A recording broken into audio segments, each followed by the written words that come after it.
Assalamualaikum warahmatullahi wabarakatuh. Ibu dan Bapak Guru, kita akan membahas topik yang pertama, yaitu Merdeka Belajar. Topik Merdeka Belajar terdiri dari 5 modul sebagai berikut.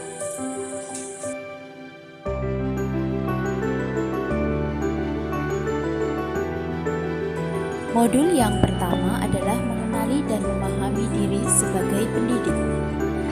Menurut Ki Hajar Dewantara, pendidik menuntun tumbuh dan hidupnya kekuatan kodrat yang ada pada anak-anak agar dapat memperbaiki lakunya, hidup, dan tumbuhnya kekuatan kodrat anak.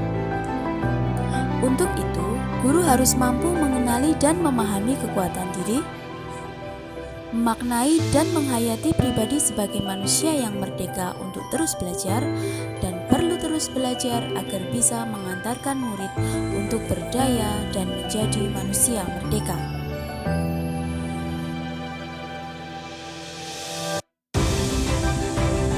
Di era digital saat ini telah banyak merubah cara belajar murid. Murid menjadi fasih dengan gadget, komputer, handphone, dan internet. Maka kita perlu menjadi pendidik yang relevan dengan konteks zaman serta adaptif terhadap perubahan agar dapat mengantarkan murid-murid menuju cita-cita mereka. Ibu dan Bapak Guru, semua yang disampaikan pada murid harus bertujuan. Sebab saat dalam kelas, guru membentuk masyarakat dan budaya masa depan lewat murid. Setiap hal kecil yang guru sampaikan di kelas akan berkontribusi pada kecakapan hidup anak saat dewasa. Semua tingkah laku, tutur kata, dan cara kita mengajar akan membekas dan membentuk murid.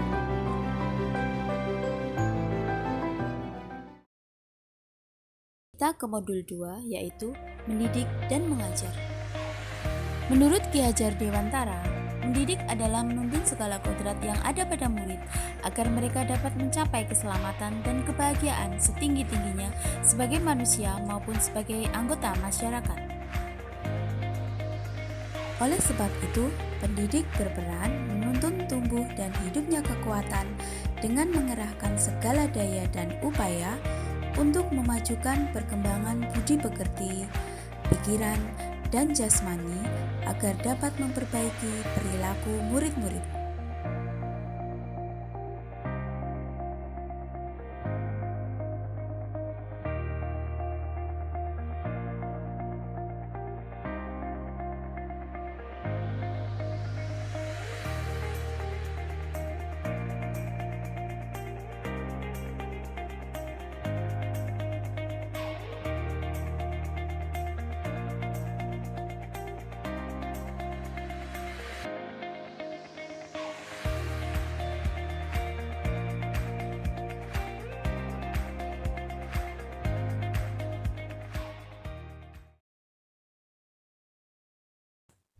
Kita lanjut ke modul 3, yaitu mendampingi murid dengan utuh dan menyeluruh.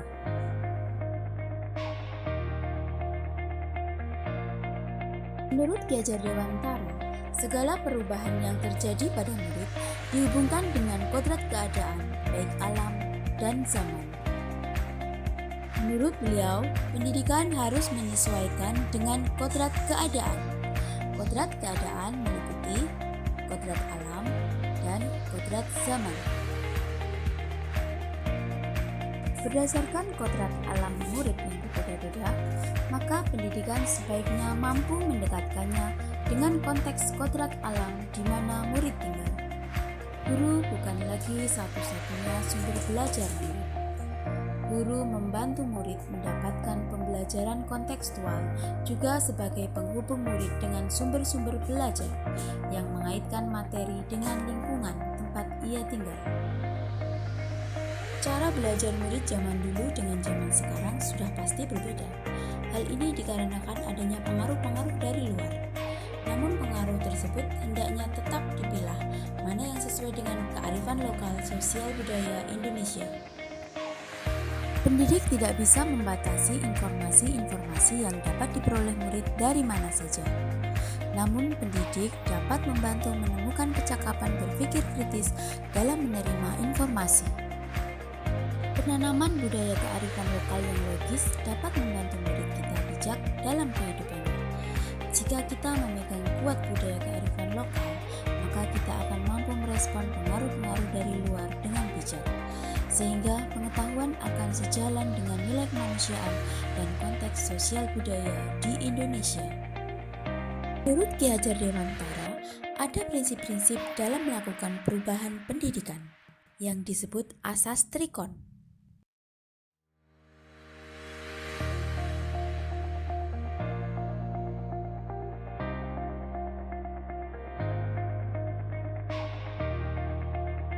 Sekarang kita ke modul 4, mendidik dan melatih kecerdasan budi pekerti sesuai ajaran Ki Hajar Dewantara.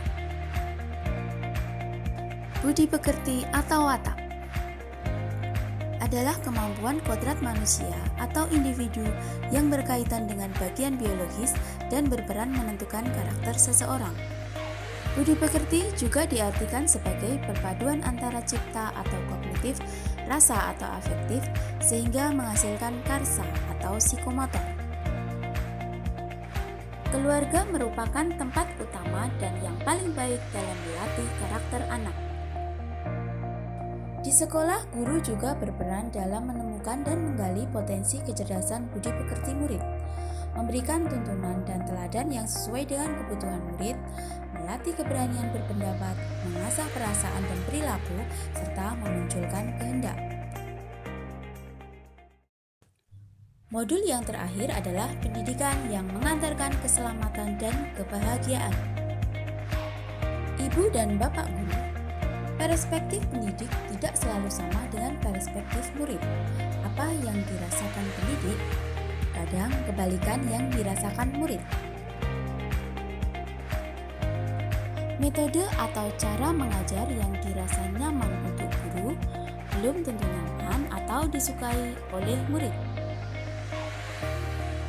Guru perlu memberikan ruang bagi murid untuk mengekspresikan dan membuat pemahamannya sendiri dengan cara yang berbeda sesuai minat dan kemampuan. Oleh sebab itu, guru sebaiknya tidak hanya menilai pemahaman murid hanya dengan menggunakan satu jenis penilaian, tetapi bisa melibatkan diri murid dengan mengevaluasi diri.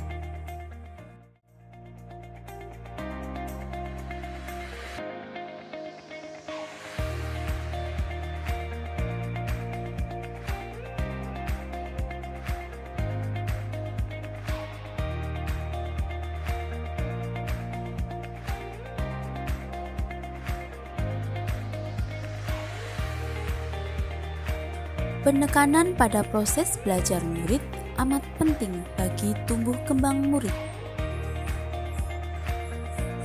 Metode pendidikan yang menekankan pada proses pembelajaran ini dikenal dengan sistem Among. Ing ngarsa sung tulodo, ing madya bangun karso, tutwuri handayani.